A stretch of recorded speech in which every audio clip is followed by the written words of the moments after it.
ಮುಖ್ಯಮಂತ್ರಿ ಡಿ.ಕೆ. ಶಿವಕುಮಾರ್ ಅವರು ತಮ್ಮ ಮೊದಲ ಸಚಿವ ಸಂಪುಟ ಸಭೆಯನ್ನು ನಡೆಸಿದ್ರು.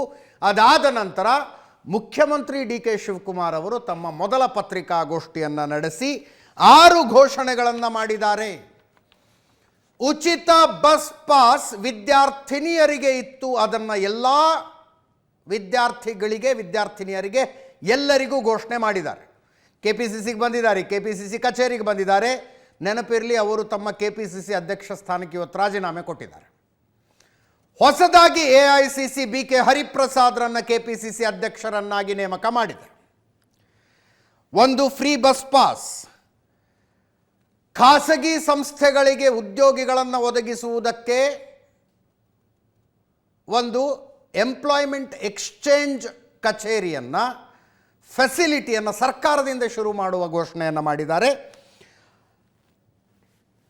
ರಾಜ್ಯದಾದ್ಯಂತ 10,000 ಯುವಕ ಸಂಘಗಳ ಸ್ಥಾಪನೆಯಂತೆ ಭಾರತ ಜೋಡೋ ಯುವಕ ಸಂಘ, ಒಂದೊಂದು ಸಂಘಕ್ಕೆ 10 ಲಕ್ಷ ರೂಪಾಯಿ ಕೊಡ್ತಾರೆ.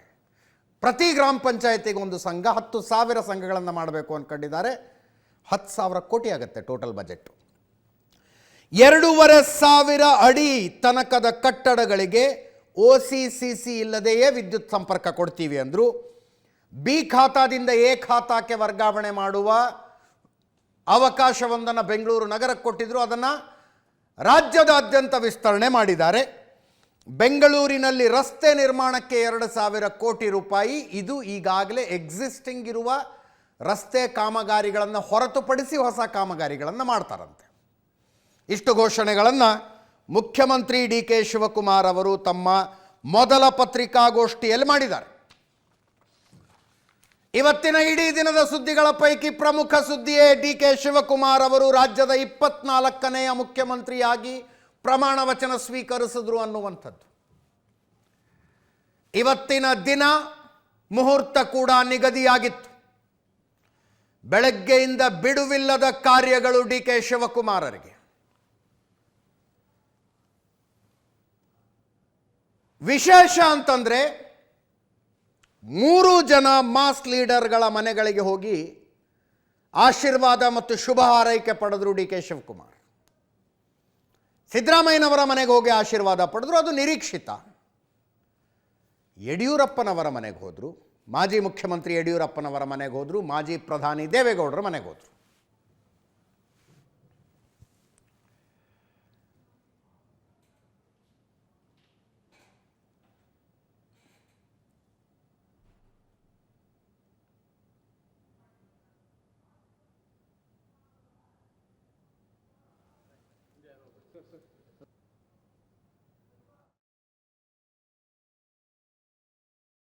ದೇವೇಗೌಡರನ್ನ ಭೇಟಿಯಾಗಿದ್ದಿದ್ದು.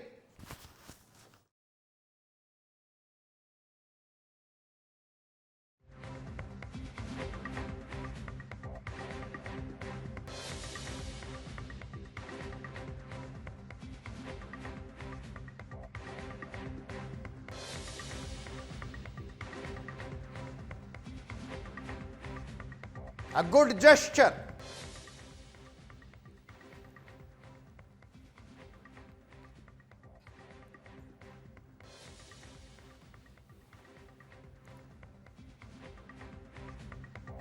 ಡಿ.ಕೆ. ಶಿವಕುಮಾರ್ ಅವರ ಜೊತೆಗೆ ಒಟ್ಟು 13 ಜನ ಪ್ರಮಾಣ ವಚನ ಸ್ವೀಕರಿಸಿದರು.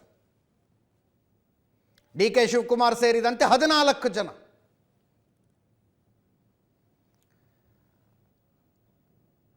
ಉಪಮುಖ್ಯಮಂತ್ರಿಯಾಗಿಯೂ ಕೂಡ ಅಜ್ಜಯ್ಯನ ಹೆಸರಿನಲ್ಲೇ ಪ್ರಮಾಣ ವಚನ ಸ್ವೀಕರಿಸಿದ್ರು.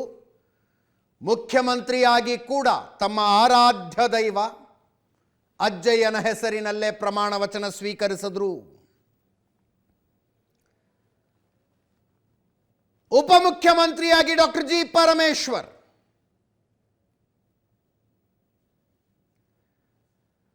ಯಾರು ಉಪಮುಖ್ಯಮಂತ್ರಿ ಆಗೋದು ಬೇಡ ಅಂತ ಡಿ.ಕೆ. ಶಿವಕುಮಾರ್ ಅವರು ಹೇಳಿದ್ರಂತೆ. ಆಗುವುದಿದ್ರೆ ಮಲ್ಟಿಪಲ್ ಆಗಲಿ, 2, 3, 4 ಎಷ್ಟು ಜಾಸ್ತಿ ಆಗ್ತಾರೋ ಅಷ್ಟಾಗಲಿ, ಒಬ್ಬರೇ ಅಂತೂ ಇರೋದು ಬೇಡ ಅಂದಿದ್ರಂತೆ. ಅಂತಿಮವಾಗಿ ಡಾಕ್ಟರ್ ಜಿ. ಪರಮೇಶ್ವರ್ ಅವರ ಹೆಸರು ಪ್ರಸ್ತಾಪಗೊಂಡಾಗ ತುಂಬ ವಿರೋಧಿಸುವಂಥದ್ದು ಏನಿರಲಿಲ್ಲ. ಡಾಕ್ಟರ್ ಜಿ ಪರಮೇಶ್ವರ್ ಹೈಕಮಾಂಡ್ ಹಾಕಿದ ಗೆರೆ ದಾಟದಿರುವ, ಹೈಕಮಾಂಡ್ ಹಾಕಿದ ಗೆರೆ ದಾಟದಿರುವ, ಜೊತೆಗೆ ಪವರ್ ಸೆಂಟರ್ ಆಗಿ ಯಾರಿಗೋ ಚಾಲೆಂಜ್ ಮಾಡಿಬಿಡ್ತಾರೆ ಅಂತ ಅನ್ನೋದಕ್ಕಾಗದೇ ಇರುವಂಥ ನಾಯಕ ಡಾಕ್ಟರ್ ಜಿ ಪರಮೇಶ್ವರ್ ಉಪಮುಖ್ಯಮಂತ್ರಿ ಆಗಿದ್ದಾರೆ.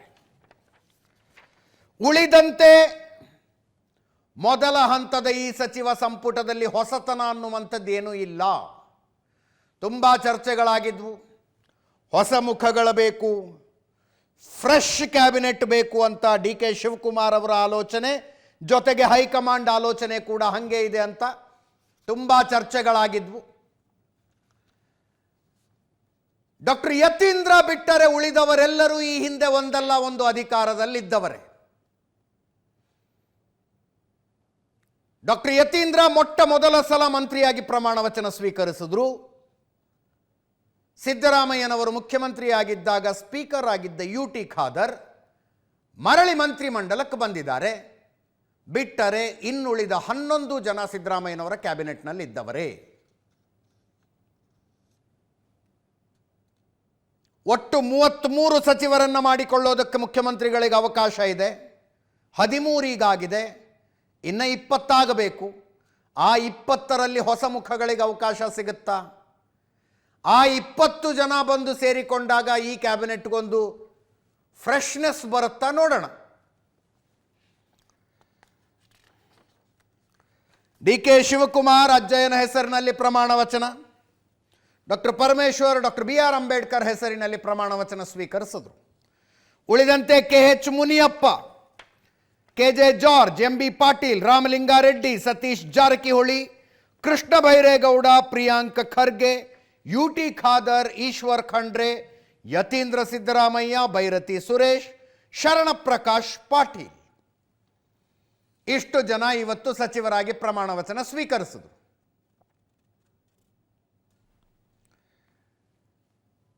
ಜಾತಿ ಲೆಕ್ಕ ಎಷ್ಟೇ ಬೇಡ ಅಂದರೂ ಬರುತ್ತದು. 3 ಜನ ಒಕ್ಕಲಿಗರು, ಸ್ವತಃ ಮುಖ್ಯಮಂತ್ರಿಯೇ ಒಕ್ಕಲಿಗ, ಇನ್ನಿಬ್ಬರು ಒಕ್ಕಲಿಗರು ಪ್ರಮಾಣ ವಚನ ಸ್ವೀಕರಿಸಿದ್ದಾರೆ. 3 ಜನ ಲಿಂಗಾಯತರು. SC ಸಮುದಾಯದ 3, ST ಸಮುದಾಯದ 1, 2 ಕುರುಬ ಸಮುದಾಯದಿಂದ, 1 ಮುಸ್ಲಿಂ, 1 ಕ್ರಿಶ್ಚಿಯನ್. ಸಾಮಾಜಿಕ ನ್ಯಾಯದ ಪರಿಧಿಯಲ್ಲಿ ನೋಡೋದಾದರೆ ಹಿಂಗಿದೆ ಕ್ಯಾಬಿನೆಟ್.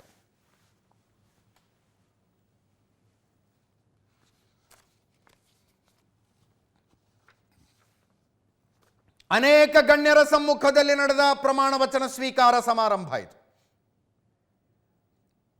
ಲೋಕಭವನದಲ್ಲಿ ತುಂಬ ಜನರನ್ನು ಸೇರಿಸಿ ಬಹಿರಂಗ ಸಮಾವೇಶದ ಮಾದರಿಯಲ್ಲಿ ಪ್ರಮಾಣ ವಚನ ಸ್ವೀಕರಿಸೋದಕ್ಕಾಗದಿಲ್ಲ. ಮೊದಲೇ ಪಾಸ್ ಕೊಡಲಾಗಿತ್ತು, ಪಾಸ್ ಇದ್ದವರಿಗೆ ಮಾತ್ರ ಪ್ರವೇಶ ಇತ್ತು. ಬೆಂಬಲಿಗರಿಗೆ ಹೊರಗಡೆ ಸ್ಕ್ರೀನ್ಗಳನ್ನು ಹಾಕಿದ್ರು.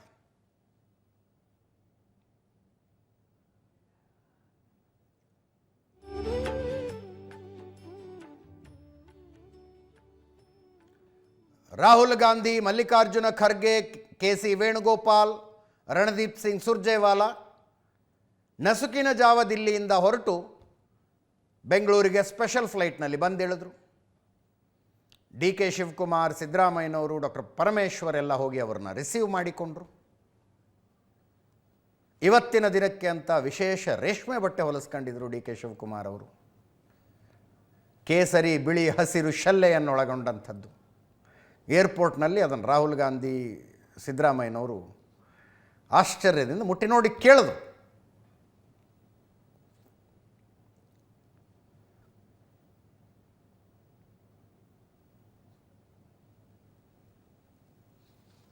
ತೆಲಂಗಾಣ ಮುಖ್ಯಮಂತ್ರಿ ಬಂದಿದ್ದರು ರೇವಂತ್ ರೆಡ್ಡಿ, ಕೇರಳದ ಮುಖ್ಯಮಂತ್ರಿಗಳು ಬಂದಿದ್ದರು VD ಸತೀಶನ್, ದೇಶದ ಬೇರೆ ಬೇರೆ ಭಾಗಗಳಿಂದ ಡಿ ಕೆ ಶಿವಕುಮಾರ್ ಅವರಿಗೆ ಆತ್ಮೀಯರಾಗಿರುವ ಕಾಂಗ್ರೆಸ್ ನಾಯಕರುಗಳಿದ್ದರು. ಅವರನ್ನು ಸ್ಟೇಟ್ ಗೆಸ್ಟ್ಸ್ ಅಂತ ಕನ್ಸಿಡರ್ ಮಾಡಿ ವೇದಿಕೆಯ ಮೇಲೆ ಅವಕಾಶ ಕೊಡಲಾಗಿತ್ತು. ಅವರೆಲ್ಲರನ್ನೂ ಬೊಕ್ಕೆ ಕೊಟ್ಟು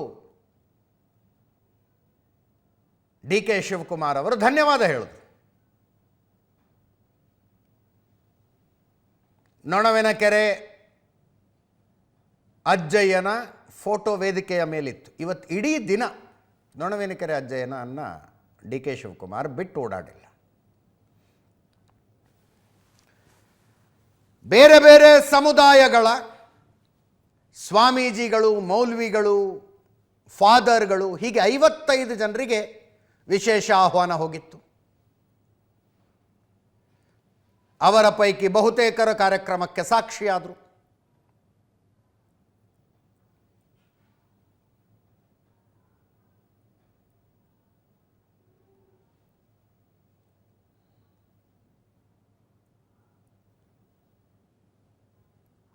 ಅನೇಕ ಗಣ್ಯರು ಮಾತಾಡಿದ್ದಾರೆ, ಕೇಳಿಸ್ಕೊಳ್ಳಿ. ಖುಷಿ ಆಗ್ತಾ ಇದೆ. After so much they are struggling, he has got his ಏನು ನಿರೀಕ್ಷೆ ಮಾಡ್ತೀರಿ? Let him do all the best to the people of Karnataka. All the best. ಯಾರಿಗೆ ಹೇಳ್ತಿದ್ದೀರಾ? ನಮ್ಮ ಹಸ್ಬೆಂಡ್ ಹೇಳ್ತಾ ಇದ್ದೀನಿ ಆಲ್ ದ ಬೆಸ್ಟ್. ಏನು ನಿರೀಕ್ಷೆ ಮಾಡ್ತಿದ್ರಿ ಮೇಡಮ್? ಏನಿಲ್ಲ, ಒಳ್ಳೆ ಕೆಲಸ ಮಾಡಲಿ, ಒಳ್ಳೆ ಅಭಿವೃದ್ಧಿ ಆಗಲಿ, ಕರ್ನಾಟಕ ಜನಕ್ಕೆ ಒಳ್ಳೇದು ಕೊಡಲಿ ಅಂತ ಕೇಳ್ತಾ ಇದ್ದೀನಿ. ಆಲ್ ದ ಬೆಸ್ಟ್ ಹೇಳಕ್ಕೆ ಇಷ್ಟಪಡ್ತೀನಿ ಅಷ್ಟೇ. ಕುಟುಂಬಸ್ಥರಲ್ಲಿ ಎಷ್ಟು ಸಂತೋಷ ಇದೆ? ಕನಸಿಗಿಂತ ಜವಾಬ್ದಾರಿ ಹೆಚ್ಚಾಗ್ತವೆ. ಆ ಜವಾಬ್ದಾರಿ ನಿಭಾಯಿಸೋ ಶಕ್ತಿ ಕೊಡಲಿ ಅಂತ ದೇವರಲ್ಲಿ ನಾವೆಲ್ಲ ಕುಟುಂಬದವರು ಪ್ರಾರ್ಥನೆ ಮಾಡ್ತೀವಿ. ಮುಂದಿನ ಆಡಳಿತವನ್ನು ಹೇಗೆ ನಿರೀಕ್ಷೆ ಮಾಡಬಹುದು ಅಂತ ನೋಡೋಣ. ನಾನು ಒಂದು ಪ್ರೇಕ್ಷಕಿಯಾಗಿ ನೋಡ್ತಾ ಇದ್ದೀನಿ, ನೋಡೋಣ ಏನಾಗುತ್ತೆ ಅಂತ. ಅವ್ರ ಎಕ್ಸ್ಪೀರಿಯನ್ಸ್ ಇಂದ ಆಡಳಿತ ಚೆನ್ನಾಗಿ ಕೊಡಿ ದೇಶಕ್ಕೆ. CM ಆಗೋದಕ್ಕೆ ತುಂಬ ಖುಷಿ ಆಗ್ತದೆ. ಅಂದರೆ ಏನಾದ್ರು ದೊಡ್ಡ ಮಟ್ಟದಲ್ಲಿ ಚೇಂಜಸ್ ಮಾಡ್ಬೋದು ಅನ್ನೋ ಒಂದು ಆಶಾಭಾವನೆ ಇದೆಯಾ ನಿಮಗೆ? ಐ ಥಿಂಕ್ ಅವ್ರಿರೋ ಕೇಪಬಿಲಿಟೀಸಲ್ಲಿ ಖಂಡಿತವಾಗ್ಲೂ Karnataka will definitely benefit. As a family member ಅವ್ರಿಗೆ ಸೆಲೆಬ್ರೇಟ್ ಮಾಡಿ ಕಂಗ್ರ್ಯಾಚುಲೇಟ್ ಮಾಡಿ ಬಂದಿದ್ದೀವಿ. ನಿರಂತರವಾದ ಕನ್ನಡದ ಕೋಟೆಯಲ್ಲಿ ಕನ್ನಡವನ್ನು ಕಟ್ಟಿ ಅವರು ಸುಖವಾಗಿ ಚೆನ್ನಾಗಿದ್ದು ಆಯುಷ್ವಂತರಾಗಿ ಆರೋಗ್ಯವಂತರಾಗಿದ್ದು ಈ ರಾಜ್ಯವನ್ನು ಒಳ್ಳೆಯ ಪಥದಲ್ಲಿ ತಗೊಂಡು ಹೋಗಿ ಬೆಳೆ ಮಳೆ ಎಲ್ಲವೂ ಶಾಂತಿಯಿಂದ ಕಾಪಾಡತಕ್ಕಂಥ ದೇವರು ಅವರು ಕರುಣಿಸಿದವರಿಗೆ ದೀರ್ಘವಾದ ಕಾಲ ಅವರು ತಮ್ಮ ಏನು ಕೊಟ್ಟಿದ್ದ ಜವಾಬ್ದಾರಿ ದೇವರು ಅವ್ರದ್ದೇ ಇದ್ದು ಜನರು ಸಂತೋಷಪಡಿಸಿ ಸಂತೋಷದ ದಿನಾನೇ ಎಲ್ಲರಿಗೂ ಸಂತೋಷ ತರ್ತಕ್ಕಂಥದ್ದು. ಕರ್ನಾಟಕದ ರೈತರು, ವರ್ತಕರು, ರಾಜ್ಯ ಮುಖ್ಯಸಚಿವರು, ಏನಪ್ಪ ಸೈನಿಕರು ಎಲ್ಲರಿಗೂ ಸಂತೋಷ ತರೋ ದಿನಾನ ಆಗಿದೆ ಇದು. ಮುಂದಿನ ದಿನಗಳಲ್ಲಿ ಇನ್ನೂ ಒಳ್ಳೆಯದಾಗಿದೆ. ಕಳೆದ 14 ವರ್ಷಗಳ ಸಂಕಲ್ಪ ಇದು.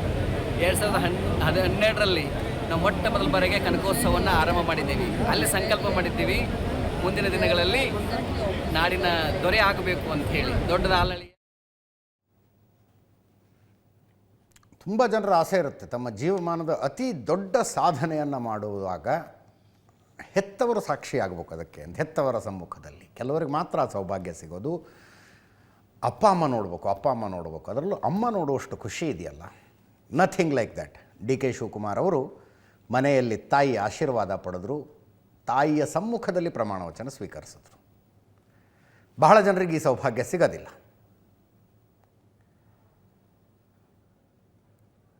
ಅವರ ತಾಯಿ, ಧರ್ಮಪತ್ನಿ, 3 ಜನ ಮಕ್ಕಳು. ಪ್ರೇಮಾ ಕೃಷ್ಣ ಅವರು ದಿವಂಗತ SM ಕೃಷ್ಣ ಅವರ ಧರ್ಮಪತ್ನಿ ಬೀಗರಾಗಬೇಕು ಡಿ ಕೆ ಶಿವಕುಮಾರ್ ಅವರಿಗೆ. ಪ್ರೇಮಾ ಕೃಷ್ಣ ಅವರ ಮೊಮ್ಮಗನನ್ನು ಡಿ ಕೆ ಶಿವಕುಮಾರ್ ಅವರ ಮಗಳು ಮದುವೆ ಆಗಿರೋದು. ಪ್ರಮಾಣ ವಚನ ಸ್ವೀಕಾರ ಸಮಾರಂಭ ಎಲ್ಲ ಮುಗಿದ ಮೇಲೆ ರಾಹುಲ್ ಗಾಂಧಿ ಅವರ ಜೊತೆ ಇಡೀ ಕುಟುಂಬ ನಿಂತ್ಕೊಂಡು ಫೋಟೋ ತೆಗೆಸ್ಕೊಂಡಿತು.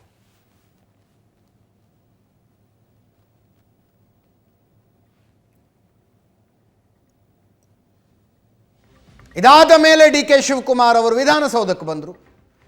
ವಿಧಾನಸೌಧದ ಆವರಣದಲ್ಲಿ ಇರುವ ಪ್ರತಿಮೆಗಳಿಗೆ ಮಾಲಾರ್ಪಣೆ ಮಾಡಿದ್ರು ಡಿ ಕೆ ಶಿವಕುಮಾರ್. ಸಂವಿಧಾನ ಶಿಲ್ಪಿ ಡಾಕ್ಟರ್ BR ಅಂಬೇಡ್ಕರ್ರ ಪ್ರತಿಮೆಯಿಂದ ಆರಂಭಿಸಿ ಜಗಜ್ಯೋತಿ ಬಸವಣ್ಣ, ಕೆಂಪೇಗೌಡರು, ಜವಾಹರ್ಲಾಲ್ ನೆಹರು, ಹೀಗೆ ಹಲವು ಪ್ರತಿಮೆಗಳಿಗೆ ಮಾಲಾರ್ಪಣೆ ಮಾಡಿದ್ರು.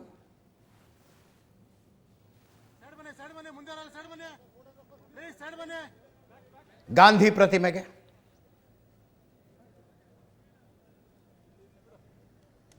ಇದಕ್ಕಿಂತ ಮೊದಲೇ ನೊಣವಿನಕೆರೆ ಪೀಠದಿಂದ ಗುರುಗಳು ಬಂದು ವಿಧಾನಸೌಧದ ಮೆಟ್ಟಿಲುಗಳಿಗೆ ಅಕ್ಷತೆ ಹಾಕಿ 3ನೇ ಮಹಡಿಯಲ್ಲಿರುವ ಮುಖ್ಯಮಂತ್ರಿಗಳ ಚೇಂಬರ್ಗೆ ಹೋಗಿ ಅಲ್ಲಿ ಬೇರೆ ಬೇರೆ ಪುರೋಹಿತರುಗಳು ಬಂದಿದ್ದರು, ಪೂಜೆ ನೆರವೇರಿಸಿದರು. ಆ ನಂತರ ಡಿ ಕೆ ಶಿವಕುಮಾರ್ ಅವರು ವಿಧಾನಸೌಧ ಪ್ರವೇಶ ಮಾಡಿದ್ದು. ಮುಖ್ಯಮಂತ್ರಿಯಾಗಿ ಮೊದಲ ಸಲ ವಿಧಾನಸೌಧಕ್ಕೆ ಬಂದಾಗ ಮೆಟ್ಟಿಲುಗಳಿಗೆ ಹಣೆ ಹಚ್ಚಿ ನಮಸ್ಕರಿಸಿ ಬಲಗಾಲು ಹೆಜ್ಜೆ ಇಟ್ಟು ಮುಂದೆ ಹೋದರು.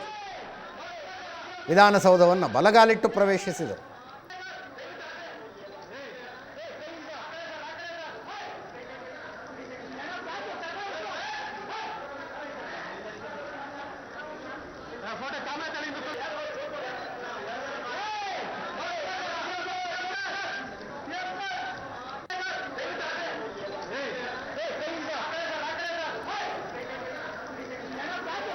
ಆ ನಂತರ ಮುಖ್ಯಮಂತ್ರಿಗಳ ಕಚೇರಿ, ಕರ್ನಾಟಕದಲ್ಲಿ ರಾಜಕಾರಣ ಮಾಡುವವರ ಪ್ರತಿಯೊಬ್ಬರ ಕನಸು.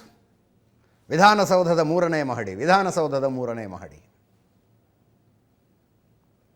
ಅಲ್ಲಿ ಕೆಲವು ಧಾರ್ಮಿಕ ವಿಧಿವಿಧಾನಗಳೊಂದಿಗೆ ಮುಖ್ಯಮಂತ್ರಿ ಸ್ಥಾನದಲ್ಲಿ ಆಸೀನರಾದರು. ಅದಕ್ಕಿಂತ ಮೊದಲು ಆ ಕಚೇರಿಗೆ ಇದ್ದಂಥ ಸಿದ್ದರಾಮಯ್ಯನವರ ಹೆಸರನ್ನು ತೆಗೆದು ಡಿ ಕೆ ಶಿವಕುಮಾರ್ ಅವರ ಹೆಸರನ್ನು ಅಳವಡಿಸಲಾಗಿತ್ತು.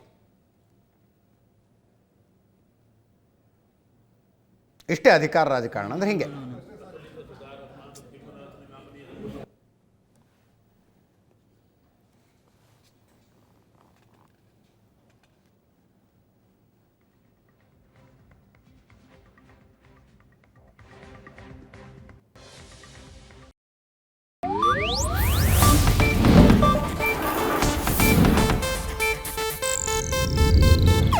ಇದು ಏಷ್ಯಾನೆಟ್ ನ್ಯೂಸ್ ನೆಟ್ವರ್ಕ್ ಪ್ರಸ್ತುತಿ.